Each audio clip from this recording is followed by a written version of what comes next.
मला कळलं असेल हे काय आहे. नीट दाखवलंस तर कळेल ना काय आहे ते. काय आहे हे? टाकळ्याची भाजी.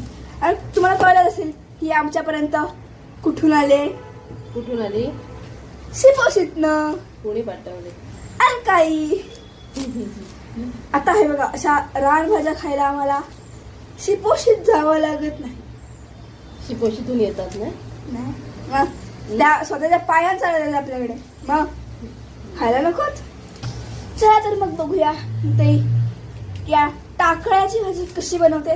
तिला जर वाटत असेल ही भाजी मी खावी तर ती कांदा टाकणार नाही. लहान वासरांना भरवतात माहितीये ना. कच्चा नाही, लहान वासरं जेव्हा स्वतः खात नसतात कधी कोंबून कोंबून भरवतात. तर तसं त्याला ते मी वासरू नाहीये. वासरूच आहेस तू माझं. चल मी भरवते तुला तशी. नको ना.